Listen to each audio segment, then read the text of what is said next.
Ladies and gentlemen, KocoSports.com proudly presents Wrestle AM, half wrestling show, half morning show, pretty much all BS. And of course, you got three-fourths of the Koco crew here holding it down live. Yours truly, sexiest man on all Internet Wrestling Radio. Boom, boom, here, shaking the room, live from the RVA, Richmond, Virginia. And of course, join me their way across the pond there in England, the man who does not like his spotted dick in a can. We're talking about LK. And then our tag team partner went in tonight in a slim, trim, thin, buff, cut, ripped, and jacked 195 pounds. Talking about Sammy Synister. What's up, guys? Dude, I don't think I've weighed 195 pounds since I was 11. Just take it. Just take it. Just take it. It's been a hot-ass minute.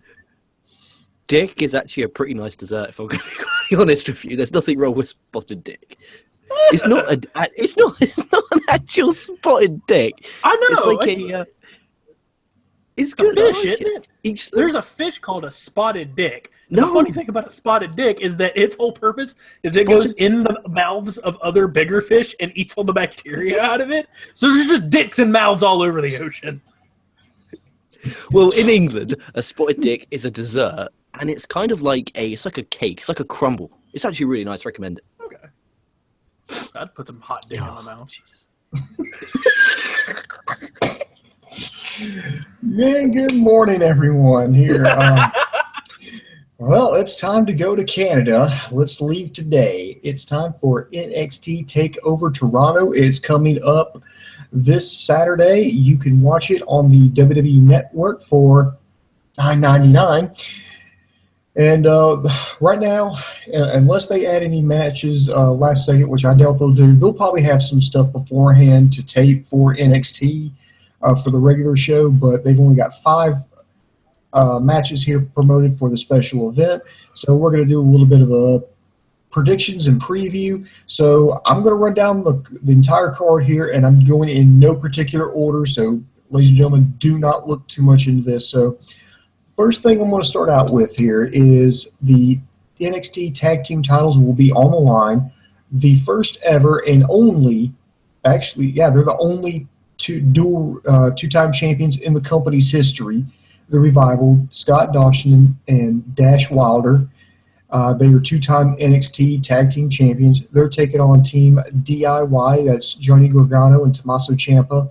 This will be a 2 out of 3 falls match for the NXT Tag titles. If you missed NXT this week, they had a very good package hyping up this feud. They showed how it built up going into Brooklyn, to NXT TakeOver New York.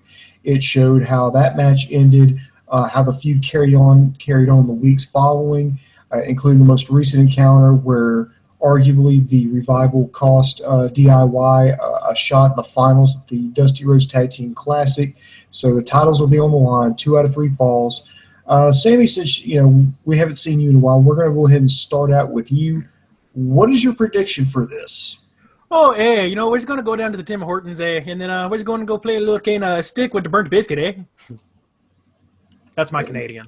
I don't know if y'all follow that. I legitimately heard a Canadian person say, hey, give me a twig and drop the biscuit, And I was like, what the fuck are you talking about? It took me forever to realize he was talking about hockey. A Canadian's stupid. A Canadian is stupid? Just Canadians. All of them. Okay, because I don't know anything about Canada. Like, there are nice neighbors. In geography, it's like, this is Canada, it's up there, and that's all you really need to know. They are the nice top hat on the pile of sewage that occasionally is America. Anyway, with this match, this potentially, if they do as good as they did last time these two teams met, they have potential to be the match of the night. Absolutely. That last match was phenomenal. I love 2 out of 3 falls matches. Especially with all the lucha that me and LK have been watching, I really, really like 2 out of 3 falls. I don't know who's going to win. My gut is telling me that Ciampa and Gargano are going to win. DIY will win. I kind of don't want them to, though, just because here's what I think is going to happen. I think they'll win, and this is what they're going to use to have the Revival go up to the main roster, which is bittersweet into itself. If they go up to the main roster and you're the club, there's no point in you being there because they're doing your gimmick better than you. but part of me also sees where they could have Gargano and Ciampa lose, and Ciampa could turn on Gargano. But I think that's what very well could. Either one of those. Those are your two possibilities. Those are your only two possibilities to make. This is what I've got. I've got the Revival winning, retaining. The question is who's next for them is more the bigger question. And then have Ciampa turn on Gargano and have that your main event on the first ever 205 Live and have them a part of the Cruiserweight division on SmackDown Live, because Kalisto can win the fucking belt off Brian Old Man Kendrick and get that over to SmackDown. That way you could have Gargano Ciampa, maybe no one contenders match, and it could be a big brawl, and they could hype it. They could show hype videos, and that could be a good main event for the first ever 205 Live. I can see that. I could definitely see that. And honestly, that makes more sense to me because with the way they've been pushing it, I'm getting ahead of myself, but I really do think that the Authors of Pain are going to be the ones to take it off the Revival. But we'll get to that match here in a little bit. So I feel, and once the Authors beat them, that's when they go up to the main rosters. But that's, yeah. Revival wins, Ciampa turns on Gargano. That's what we got. All right, I'm going with DIY. Because if they lose, I think they're dead. I think DIY as a tag team is dead. And two, where does the Revival go from there? What I think is going to happen is Revival is going to come out strong, but ultimately the DIY will somehow get through the shenanigans that's been happening to them. The Revival is going to get their comeuppance. DIY is going to become your new tag team champions, and and don't be surprised. You heard it here first, kids. They will be transitional champions. They will not be the tag team champions for long. I will be surprised if they make it to the next major pay-per-view, which should be right around either Rumble or Mania. Probably around Rumble. It seems to be all the big four seem to be having a coinciding takeover. My prediction is they will hold it to the next one, and they'll lose it to the Authors of Pain. Yeah, whoever wins this match is going to lose to the Authors of Pain. And I just don't, with NXT's booking, I don't see heel versus heel. I see heel team versus face team, and the face team that could put over the Authors of Pain like a champ would be DIY. But because here's the other thing, if they lose, okay, if Revival retains, what do? I mean, do you keep them down there in NXT? Do you send them over to SmackDown? Do you send them to Raw? Or do you?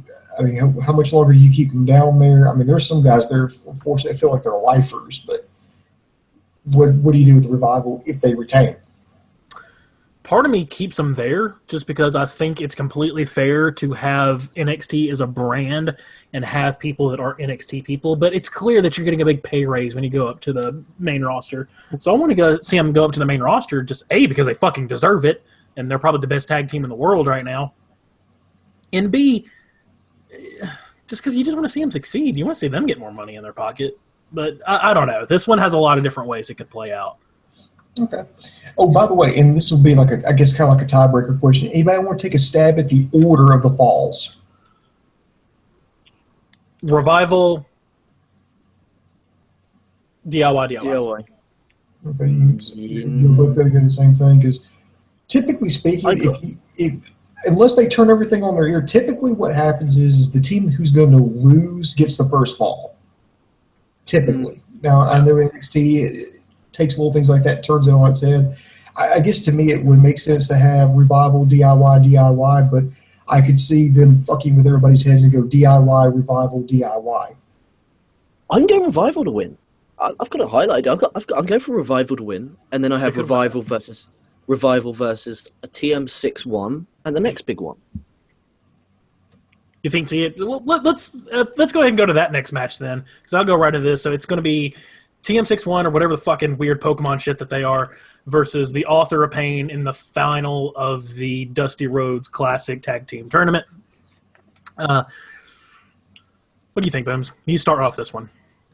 This one, they're going to put Paul Ellering in a short cage up above the ring, and I was telling LK about this in our review that we were doing at NXT. It's very reminiscent of exactly what they did to him during the last Battle of Atlanta, which you can check out on WWE Network, and I would recommend you check out that match between Wildfire, Tommy Rich, and Mad Dog Buzz Sawyer. That was their blow-off match after a 2-year feud. The Authors of Pain are huge. They're undefeated right now. Miller and Thorne, up and coming, but ultimately, I think it's going to be. I've got to go with the Authors of Pain. These two have already destroyed TM61. I don't see, of all the tag teams I see maybe beating Authors of Pain, TM61 is not. I just think realistically, it just couldn't work. I think they're going to do it. I think they're going to do it clean, and it's going to get them over even bigger as monsters because here was their manager. He was up in a shark cage up above the ring, and they still got the job done. And I think it's going to make it even scarier. So, I'm going to go opposite. I'm going to have the outcome, L-Ring try to pass them something. Maybe it being, I don't know, like a bat or like remember Big Boss Man's knife stick? Something like that. So he tries to throw it down the cage. Yeah, some foreign object. He tries to throw it down, but Gargano catches it. He then, Gargano, sorry, one of the... Yeah, I know. I got the names wrong. They're fairly similar. I was insulting. One of TM61 catches it, and in the air, boom, hits him when the ref's down. The ref stirs. He quickly rolls him up, uses the ropes, 1, 2, 3, a big pop. Like, oh my God, the Authors of Pain have been defeated for the first time in months. You have TM61 celebrate like they won. They're going to get a massive pop. So they, for the first time in their lives, are going to be over. Well, obviously in NXT anyway, so they can go off to face Revival because they beat Ciampa and Gargano, and then you can have Authors of Pain when Paul Ellering gets lowered, beat on Paul Ellering, and you're going to get their heat right back. That heat they have right back, beating on Ellering, and they don't need to do anything nasty to him. They just need to beat on him. You don't have to take any bumps. Just be nasty to him. I think I'm going to go with Booms on this one. I genuinely think they're pushing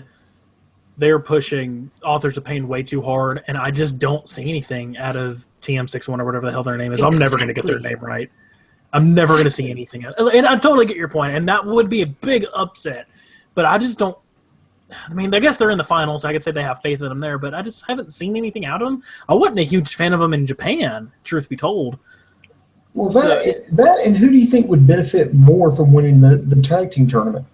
6-1. Big win. Authors of Pain going to be over this destructive monster. They can attack Ellering after. It's simple. And then you can have Ellering beg and plead for them to come back and just say, no, fuck off, blah, blah, blah. I like it. I like that. And then you can have them go off as these big... Because they don't really need a speaker, because they're just these big, buff foreign people. But even with that, going back to your last point, I don't see them beating the Revival at all. Especially if Gargano and Ciampa lost to him twice. I don't see them realistically beating either of those teams. Like, with your idea, I can totally see it. I just don't know if they have the balls to pull the trigger on that. And even if they do win, I just don't see them beating the Revival. Whereas even heel versus heel, I could see, and I'm not big on heel versus heel, I could totally see the Authors of Pain just obliterating. Like, Brock Lesnar, John Cena SummerSlam style, destroying them.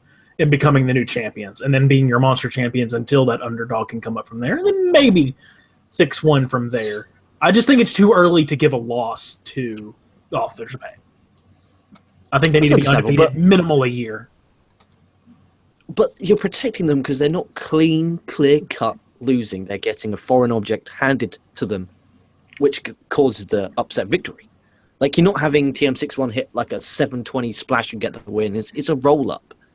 But, we'll just see.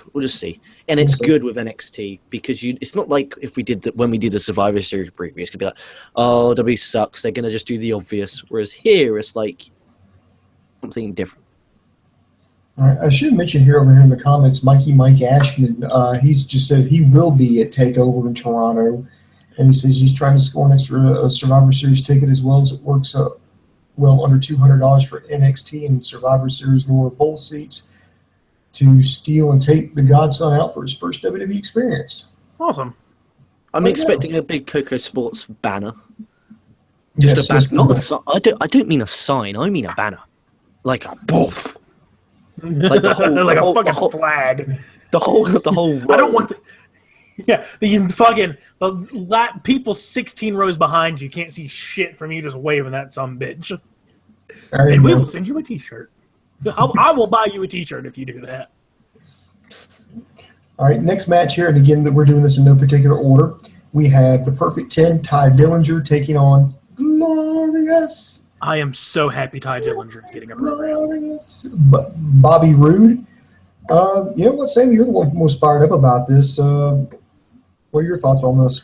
Man, I've been invested in Ty Dillinger for a long time. I've always thought he was severely overlooked. They just used him for people that are brand new that come into the company to show off. He's clearly got skills. I think he's got tons of charisma. I think putting him with the match with Roode was brilliant, and I think this is where Roode is going to get his first upset victory. And he'll lose clean to Ty Dillinger, and that crowd will scream 10 at the top of their fucking lungs, and they will not be a bigger babyface in the company outside of, like, Shinsuke Nakamura. I've got this being match of the night. I've got match of the night here. And I have Ty Dillinger like you getting the win. After the match, Roode stirs. He wakes up. Handshake in their home country. Big moment. Sure. Bobby Roode is so over with that theme song. He needs to be a babyface. Oh, yeah. And then you could do Bobby Roode and Ty Dillinger this time as a proper team going after the Revival if necessary. If you do not have a babyface team, you could then do that, or you could have Ty Dillinger move on and have Bobby Roode go after a heel Samoa Joe. There's so much you could do. I agree with you there. I think he's definitely got to turn face out of this. And just a simple handshake at the end is all it would take. Handshake, hug, emotional moment, boom, beautiful. Right. Dingo, bingo, wink. True or false? These two are going to get the biggest pop of the night. False. I'm still going to say false. Both of False. them. Nakamura. Both of them are Canadian. Nakamura will get the biggest pop of the night. Yeah, you're probably right there. Because, I mean, Roode's from Toronto. Dillinger's from Niagara Falls. Yeah, which, I mean, I don't know my geography of Canada very well. Booms, this is Nakamura in Canada. There is no way that man will not get the biggest pop of the night. They're going to have a tremendously monstrous pop. And especially if, but even then, like if Nakamura has an entrance like he had last time, his pop is going to be fucking orgasmic. I'm just going to be one of those, like, I'll have those get naked moments. I'm not going to get naked. I will just become naked. Like, I'm just sitting there. I'm like, oh, fuck, I'm naked. What am I doing? There you go. Now, I like over on NXT, they did a nice hype package of this. They expanded upon the sit-down interviews they did. I really like the touch that they gave Ty Dillinger because they actually showed him wrestling in OVW and wrestling for WWE, wrestling for the new ECW that they had for a brief time. He's been around that long? Yeah, he's been around. Like he's been like minor like jobber roles. I think they said he did OVW. He won some championships in OVW. He went to ECW until that promotion folded, and then he went on, I think it was like SmackDown or something, and I think he only wrestled like 3 matches before he got let go. Now, he did obviously manage to get back on to WWE. I don't know if it was NXT proper at the time or maybe it was Florida Championship Wrestling, but he got back in, and I loved how they touched on that. It's something I didn't know, and I feel it really, made me more sympathetic towards Ty Dillinger because here's this guy who's had to fight and scratch and claw for everything, and then here's just Bobby Roode who's just narcissistic, who just kind of walked in and was instantly like a superstar. I think it was a great – whoever wrote that, whoever put that together, you're the real MVP. That was amazing. With that being said, I think Bobby Roode's going to win. Ty Dillinger is someone he's got a cult following. I think NXT picked up on that, particularly in his match. Like he had a match against Wesley Blake, and then he had a match against Andrade Cien Almas, where he was still heavily cheered. In fact, that's one of the reasons they had a hard time getting Almas over as a face because they had him twice up against Dillinger. But I think they picked up on that. And I think they're going to realize the fans are still going to love him no matter what. And I honestly think Bobby Roode's going to be the next challenger to Nakamura, whoever the champion's going to be. I think he's going to be one of the guys who's going to make a run at it sooner rather than later. And for that to happen, he's got to keep this win streak up. I don't think he's going to break his win streak until he faces the champion. Then I think his streak will be in jeopardy. So I think it's about time for them to have a in-house talent win their championship. It's been who was the I guess fucking Rollins? Bo Dallas? Bo Dallas was probably the last person. Neville. No, because Neville came from Dragon Gate. Yeah, so in like 4 years they haven't had an in-house talent win it. Yeah, I agree. I'm rooting for Ty Dillinger in this one. And when I mean, your point makes complete sense. It makes complete sense, but I just want. I'm pulling for him. I do. I really do. You know, it reminds me of those. And we used to see this like back when I was in high school. Remember those teams that would suck in 1840? You know, you were there. Not from much further behind me, but remember those football teams in high school back that would suck? What would they always have? They would always have. I know they had this at Shelby County High School. Was they even painted on the fucking press box like "We Believe"? Yeah. And then they would have like fans. Some of the fans would hold their football team. Maybe they'd be lucky if they scored a touchdown. They maybe went 1-9 in the previous season. They'd all hold up "We Believe," and by the way, if that ever happens, it's a surefire sign that you fucking suck. When somebody has to hold up a sign, "We believe." We're still here. We're still fans. Yeah. So I feel like it's like that with Ty Dillinger. It's just like we want to hold up that sign. We believe. We believe. More likely he's going to get squashed, but damn it, we want to believe. Even if he loses, he can't get squashed. He has got to. No, I don't think he's going to get squashed. No, he's got to have Bobby Roode like against the ropes, and if Bobby Roode wins, he's got to cheat to win. I think he can still lose and still get over because if he has one hell of a match like that coming out match, I think they can still save his NXT career. Yeah, you can lose and get over. Just look at. I mean, he was already over, but you can lose and get over. Just look at Sami Zayn, Nakamura, Becky Lynch, Sasha Banks, Becky Lynch, Sasha Banks. It's happened a few times. It's just how many times can he lose before people stop caring? Yeah, you have to win sometimes. It's the Bray Wyatt problem. Yeah, it is. Like you still have to win your big match every time. It's like Ty Dillinger's the match. Okay, Ty Dillinger's lost. It is the Bray Wyatt effect, as Sammy touched just a minute ago. It's sad, but with NXT, I trust. I expect it to be match of the night, and I'm extremely excited for it. All right, next here, this is for the NXT Women's Championship. You have the reigning defending champion, the undefeated Asuka, taking on Mickie James. She's making her comeback here. Interesting pairing here. Originally, I believe this was supposed to be Trish Stratus coming back, but I believe that she was either.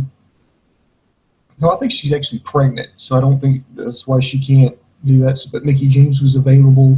She's coming in, and I guess the question is not who do you think is going to win. I guess the big question is Asuka going to go full-blown heel in this match? And if so, or if not, who the hell is going to challenge her? Because they've got virtually almost no credible, opponent for her. I'm not saying they don't have talent. They do. They do have talent, but I'm saying is talented enough, has enough credibility where they stick her in a match with whoever this girl is to go, you know what, I think Asuka may take her first loss. So what are you thinking about? For one, okay, what are you thinking about, one, the decision to stick Mickie James in there, and two, where do they go from here? Okay.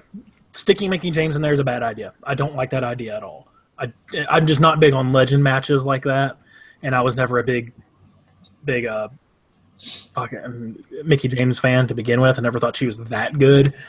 And I think there's one person on the roster that could do it, but they're going to have to work really hard in the next 3-4 months to get her there. Because she needs to just – not only does she need to beat Mickie James Saturday, I think she needs to raffle stomp her. I'm talking like we need to be praying as fans for this match to stop. Again, that Brock Lesnar, John Cena was like 14-15 SummerSlam, or I guess it was 14, where Lesnar just fucking prison fucked John Cena. That's what I want to see. I just want to see her destroy Mickie James and turn the most nasty fucking female heel that they have ever had, and just disrespectful and not give a fuck.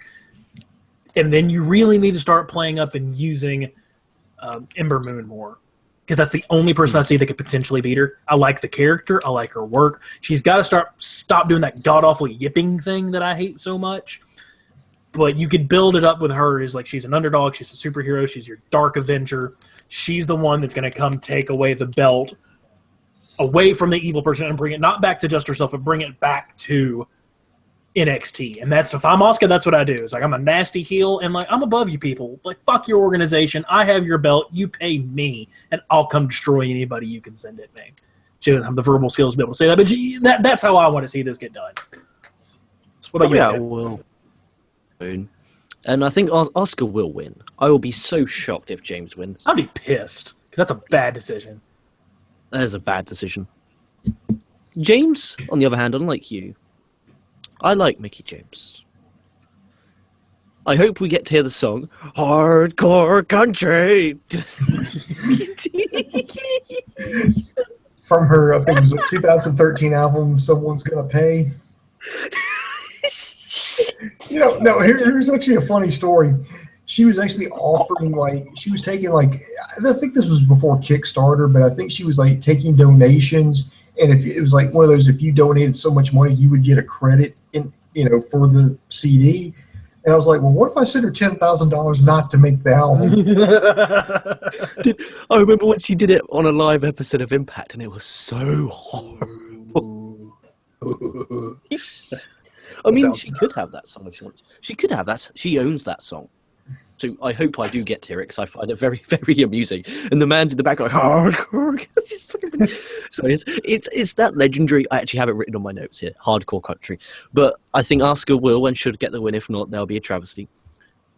And then it gives time for future women, like we just touched on earlier in the NXT Review Booms, for the future women to be able to now develop a character. Like, they're doing a good job of developing the Elias, the Ember Moons, and Roadman Liv Morgan.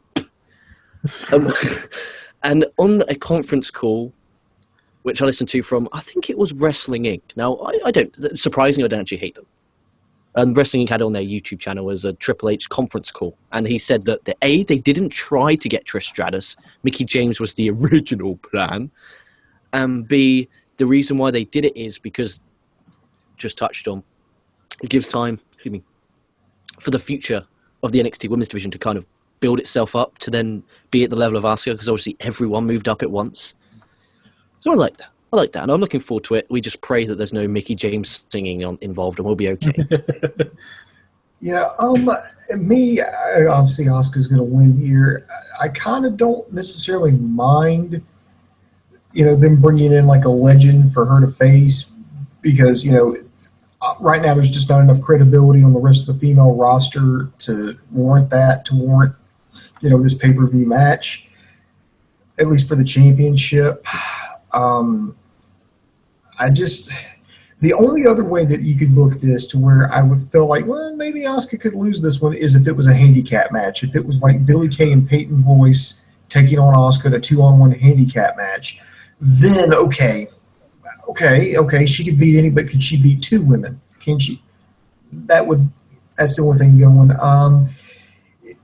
And even her turning heel doesn't make sense, because it's just not like they've got all these good girls that are just lined up, ready, to, take her on. I mean, if there had if there was like 5 or 6, good guys that, was ready to take her, it would make sense. But I guess the only reason they're doing that is because if they're going to turn her heel, they have to have a face win. The only face it's going to be is Ember Moon.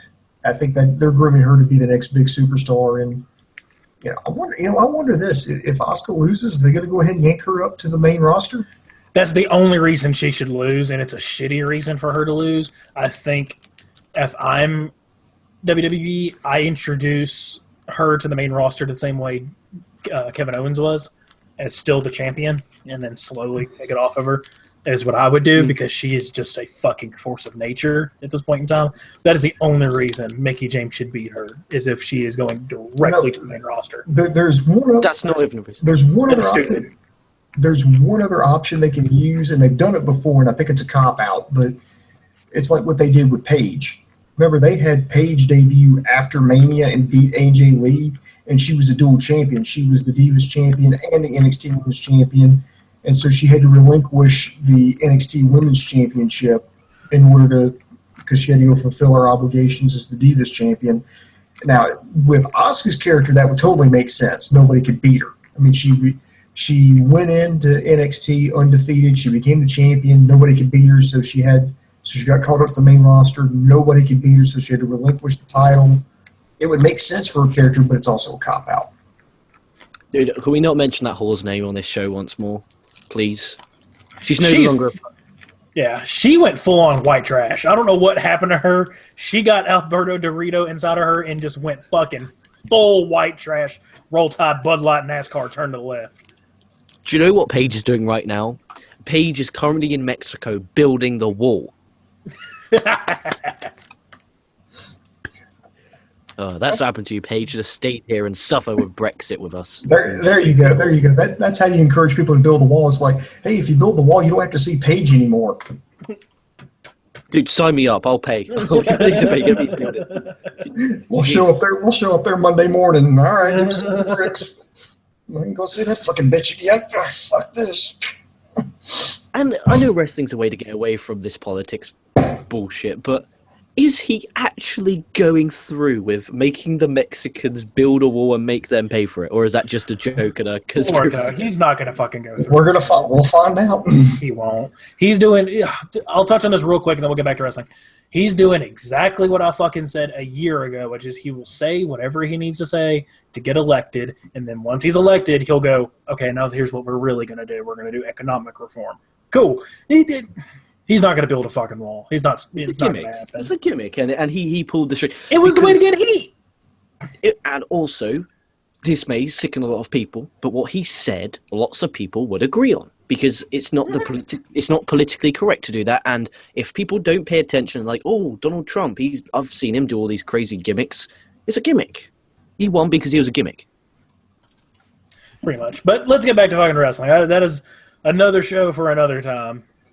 All right. Next year we have for the NXT Championship, you have the reigning defending champion Shinsuke Nakamura taking on Samoa Joe.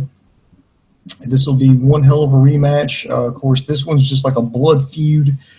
Samoa Joe suckered in Nakamura. He injured him, put him on the shelf for a few weeks. Nakamura came back pissed off. These two have injured like an entire security firm. They took a different spin on the contract signing.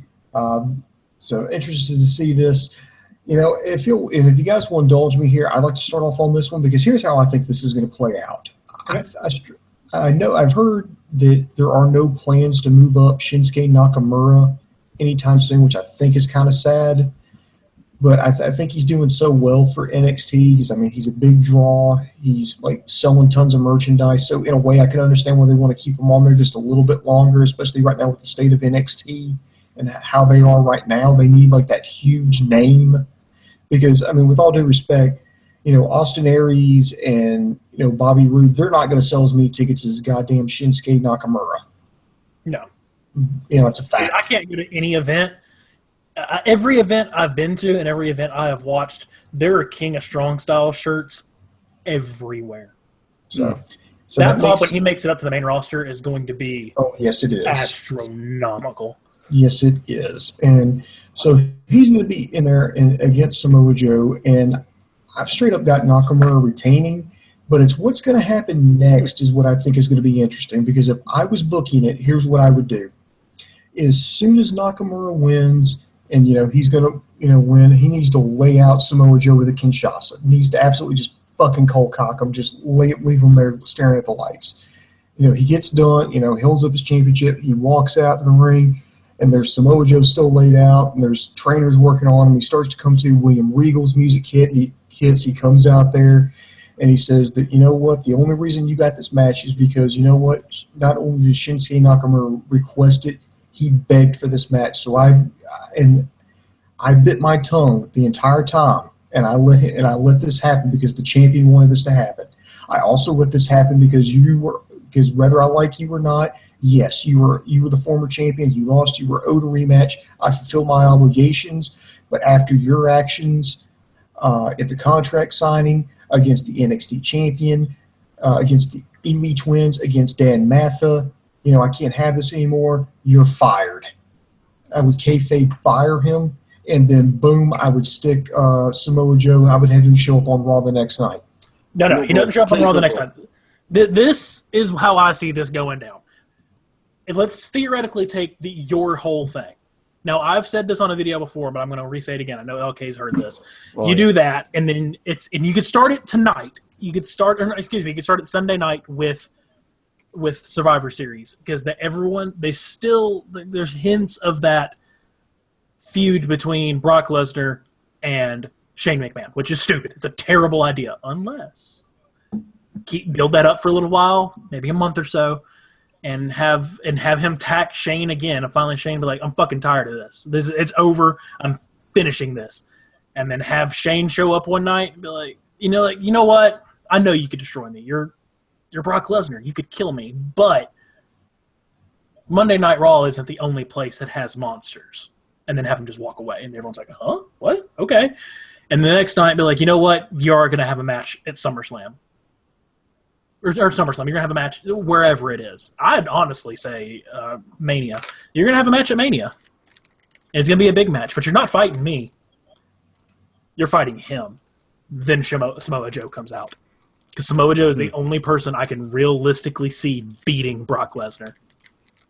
If that doesn't happen, now I've heard this every more time. It just gets more and more clear in my mind. Like, if this won't happen, it will piss me off. Because at this point in time, I've got it so set into my brain that when it doesn't happen and he shows up and he's feuding with, like, Kalisto, it's just going to break my heart.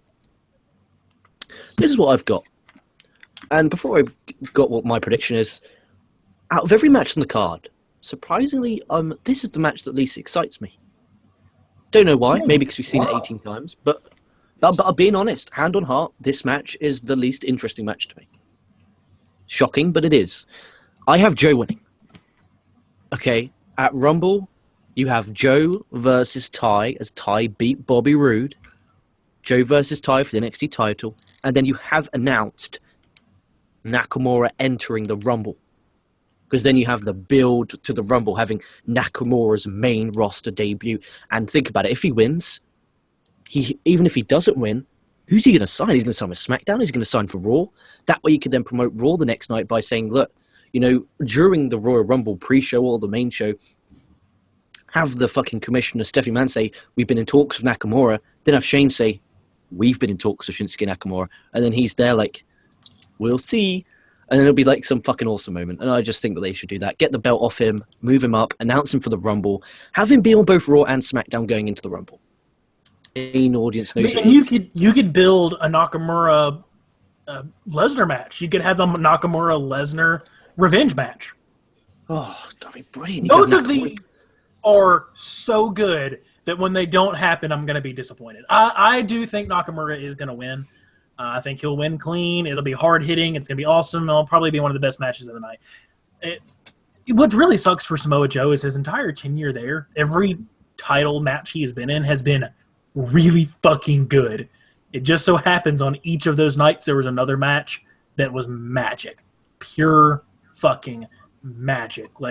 Each one of them a match of the year contender. But Joe's had every match he's had for the belt has been fucking incredible. Fucking incredible.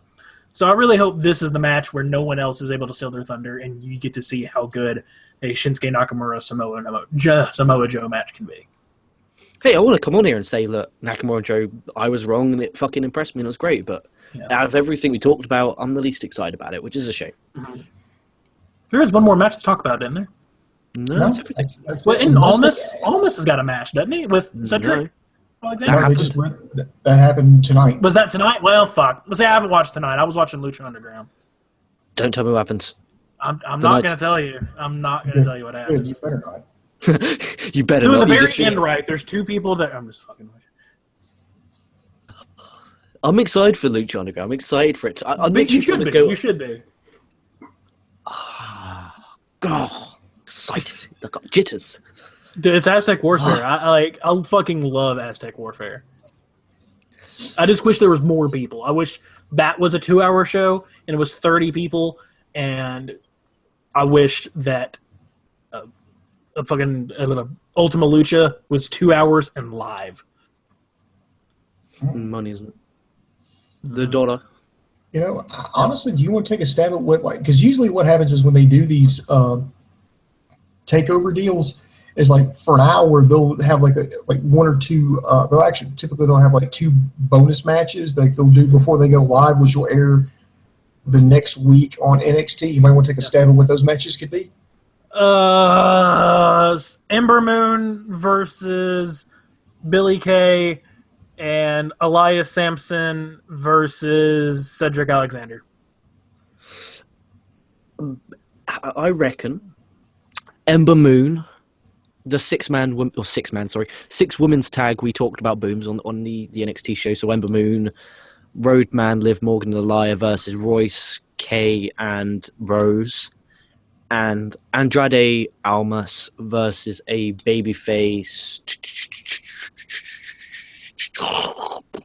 Fuck knows. Andrade Almas versus someone. Okay, Andrade Almas versus someone. Okay. And also maybe a fucking drifter match, because why not? He has cancer. Oh shit! He has wrestling cancer. Dude, no one. Right, if you watch NXT, the Liv Morgan segment was one of the worst promos I've ever heard in the history of professional wrestling. Like, worse than that fucking bitch on TNA that I tell you I would rather jack off with sandpaper than listen to. Dude, worse than Ali by far. Oh, god damn. Dude, like, ugh. And the interviewer goes, "What brought you together when 2 seconds prior you literally saw why they're brought together? It was a joke. It was abysmal. It was dirty. Okay, my guess is I'm going to go Roderick Strong versus Oney Lorcan. Ooh, I forgot about Roderick Strong. That's a great shout. Actually, that'll be a really good match. Probably, you've already guessed it. It's probably going to be the 6th woman, but I won't guess the 6th woman. I will guess Sanity versus Tino Sabatelli and that other. Did he actually make a debut? I've been lacking on NXT, gentlemen. I have not been able to watch in a long time. It'll be one of those tag teams, or Otis, Doshavik, and that whoever his. Here's a question. Is Dan Matha actually on the roster, or was he somebody they hyped up just to have Joe come out and shit on? No, he's actually on the roster. I don't think he's ready to go out and perform yet. I think they were doing that just to kind of throw us a curveball. It's like, we're going to debut Dan Matha, and just so it would be more of a surprise when Samoa Joe jumped him. Dude, that guy was so juiced and had so much back knee from juice. It was fucking disgusting to look at. He looked like a fucking pepperoni pizza with biceps. He had so much steroids when he walked. You could hear the steroids in his boots walking. He was just sloshing around. So is that the noise that steroids make? That's what steroids do now, ladies and gentlemen. Don't take steroids, because if you walk on, go quack, quack, quack. Don't take steroids, otherwise you'll be looking around like Mickey James going fucking hardcore country. That's going to be stuck in my head all night now. Oh god! Every time the three of us are here, it just devolves into chaos. Not the song, just that first line. Gee, just that first the man line. singing? Yeah, just that first part. She doesn't really sing. So last time the three of us were together, this popped up, and because it's happened again, so I need to know. Do y'all know where Rey Mysterio is? No. Oh, no. I'm looking at the live chat. Let's see. We've got Brandon Maltz. We've got D-Rocks. We've got Mike Ashman. I know. I haven't seen Rey Mysterio. Dude, I haven't seen the King of Porn Style in a hot minute. It's been a minute. I wonder what he's doing, because it was...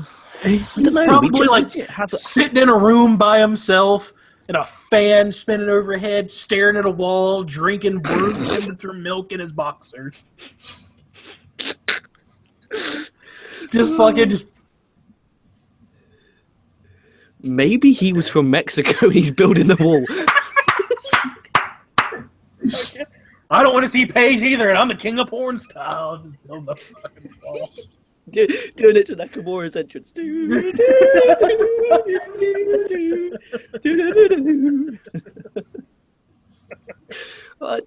Can you just put in the comments, Ray, that you're alive? Like, yeah, just let us know that you're fuck? alive. You literally don't have to say anything else other than my name is Ray Mastani and I am alive. I might be dead on the inside, but I am alive. God, he used to be so funny. I miss his life. Like every time I saw it, I was just like, "Oh God damn it! Okay, I got to deal with this tonight." All right. It was brilliant though. It was like every show you knew it was going to have some Ray in it. Oh yeah. He's an element of the show that I deeply miss, and I wish he'd him to come back. He had all the tact and social graces of a wet paper towel in the wind, and I loved it. He didn't give a good goddamn. Andy Paps has been good in the comments recently. With Andy Paps, Andy Paps is always good. Paps is always good. I wonder if he ever got to wrestle. I do think he did, but I want to say he said he got hurt and had to take a little bit of time off. But I'm almost fairly certain he said he had his first. He debuted at the very least. That was at Tier 1, the company that I absolutely buried before, and I felt so bad. Like I buried the promotion. I actually want to see that match. I really want to see it. So if you're out there, let me hear it. See, then we got Brandon Maltz, and let's see. Let's do some comments. Okay, let's look at the live comments. Okay, the main roster don't want Asuka. That is the words of wisdom there from D-Rocks. I've already told you about Mike Ashman. He's going to be in Toronto for TakeOver. He's trying to score some tickets to Survivor Series. He says, I have a feeling Goldberg might get shit on by the Toronto crowd for a lackluster performance. No, I think he'll try. I think Goldberg will try. It's going to be a Brock Lesnar match. Just fucking whatever. People like, oh, I love Brock Lesnar. You're a shitty fan. And I'm sorry, you're a shitty fucking fan. Because all his fans, I told this to LK. Suplex, F5, spear, jackhammer, suplex, F5, over. Yeah, sounds about right. Let's see, D-Rocks, he has his picks. He's got DIY, The Authors of Pain, Bobby Roode, Asuka, and Nakamura. Those are his picks. Man, it's going to be a short show. Yeah. Unless these matches are long. 2 hours. There's 2 hours. It's only a 2-hour event, so it makes that they're going to fill up with some stuff in between. Let's see, like a live Mickie James performance. Yes, there you go. And for your listening pleasure, Mickie James. She doesn't sing the majority because the bit is that the man isn't it? Hardcore country. Then, hey, can't you see? I'm a rockin' Southern girl running wild and free. You know the fucking lyrics, bro.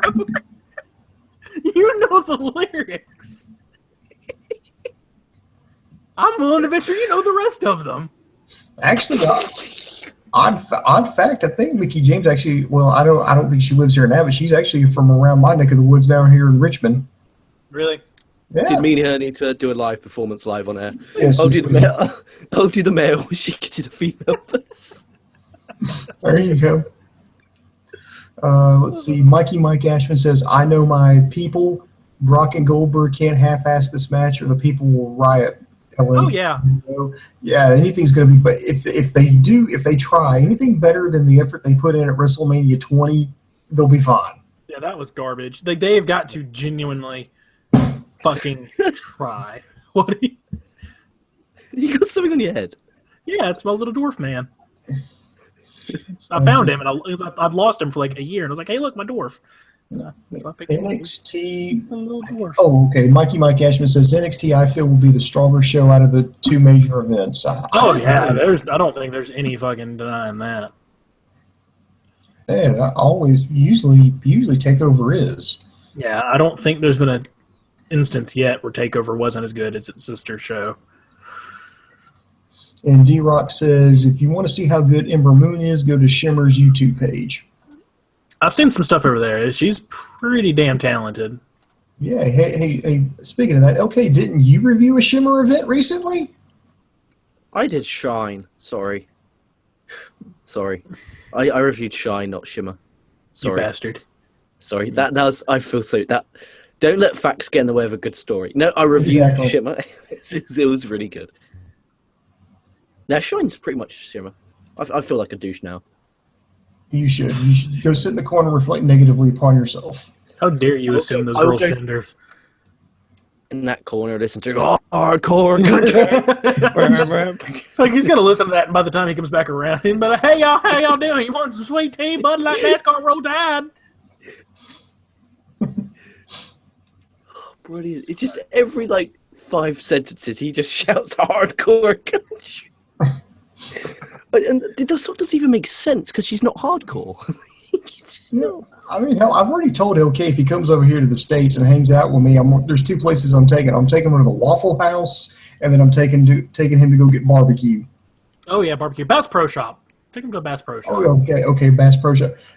You know what? If you're really brave, you can jump in the fish tank. Oh yeah, they did that at the Prattville one. Remember? Oh yeah, and they hauled ass out of there as soon as they did it. And you got to take him to go get gas station beer that's maybe a brand. It might just be an aluminum can with beer written on it in Sharpie. America. Cheap cunt. Greatest country on earth. I can't drink cheap beer. That's the only thing I can't drink is cheap beer. Well, then you, sir, cannot drink in America. Even though, I love craft beer and I love trying different beers. You just can't. You just can't getting it all over the world.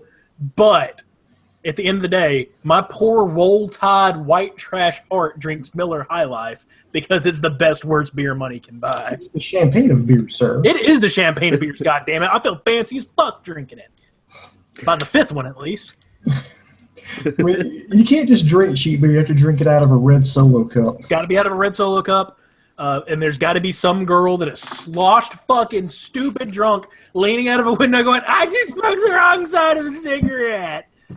Welcome to that. That is America. That is every college party going on right now. Oh, yeah, bad games of beer pong, flip cup. Oh yeah, all of them. Were you there that night we played that Attack the Forge? Oh, I was there for one of the games of Attack the Forge. I wasn't the one where a guy came in and just fucking full-on tackled all the beer like a dumbass. But I played a game of Attack the Forge. Okay, when me and Sammy were in college, all I know, we lived in the same fraternity house. And I remember one day I just walked into the social room. I went to go get something. And somebody points at me and goes, "You're a level 6 archer." And I'm like, what the fuck are you talking about?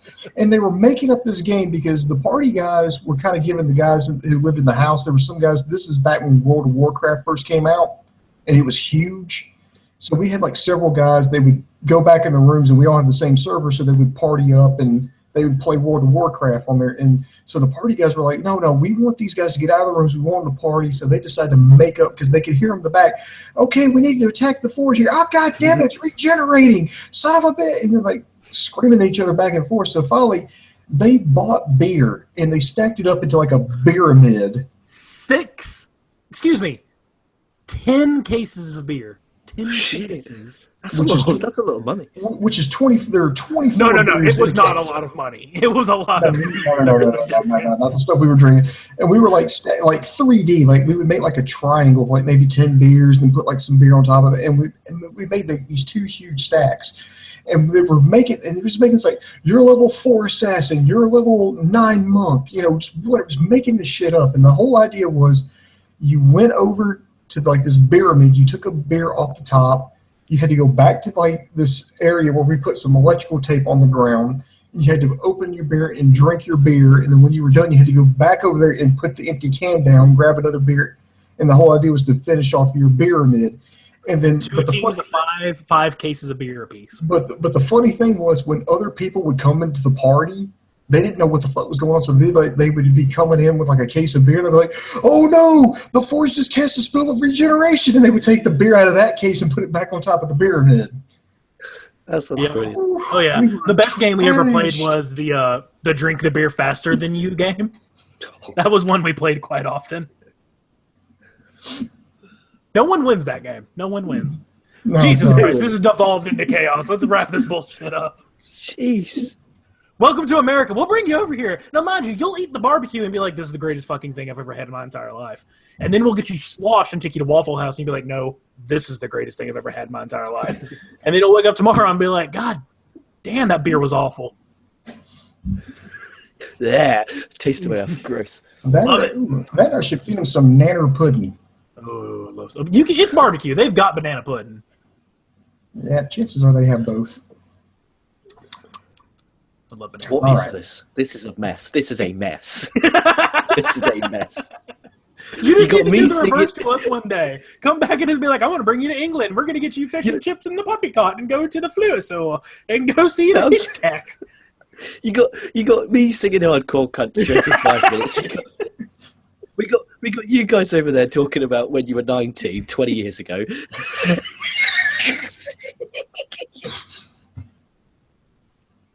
Oh, that's funny. Oh, what a mess. Only at KocoSports. Only at KocoSports, ladies and gentlemen. Let's wrap this bullshit up before we... All right. I'll tell you why I'm the best pitch man in the business, and we'll tell everybody to check us out at KocoSports.com, KocoSports.com. It's your home for combat sports. It's where the world goes to kick ass, and most importantly, where it's okay to be a passionate fan. Be sure to check us out on YouTube, Facebook, and Twitter. We've got reviews of Raw. We've got reviews of SmackDown. We've got reviews of NXT. We've got a Lucha Underground review coming up. We're going to have a TNA review coming up. Of course, we're going to have complete coverage of Survivor Series with a post-show wrap and everything. Of course, we'll start all over again on Monday. So be sure to check us out there. So this is Booms for LK, Sammy, and of course Dave, who will be back soon because he's still waiting on the permits for his new apartment there. And now I've told you he's got the bar fully stocked. That's good to go. The stripper pole had to get returned because it was the wrong size and there was like some bolted issues. We genuinely got a stripper pole in at work. We legitimately got it in. So I apparently made everyone laugh because everyone saw me and I'm looking at it and I have it put up. And they're like, "What are you doing?" I'm like, "Well, my new stripper name is the Kentucky Wild Man." So Dave Koco got the stripper pole put in. Now he's going to have a hot tub put out on the balcony, but it's not that easy. It's going to be Koco hot tub reviews. He's going to have no fucking drinker. Hey, but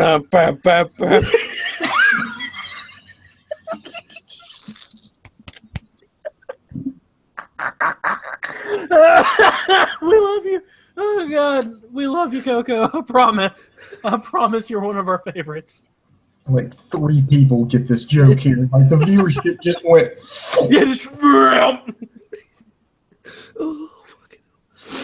But he's getting the permits to get his hot tub put out there on the balcony, so when he goes to his live from his bachelor pad, it's going to be all cool and decked out.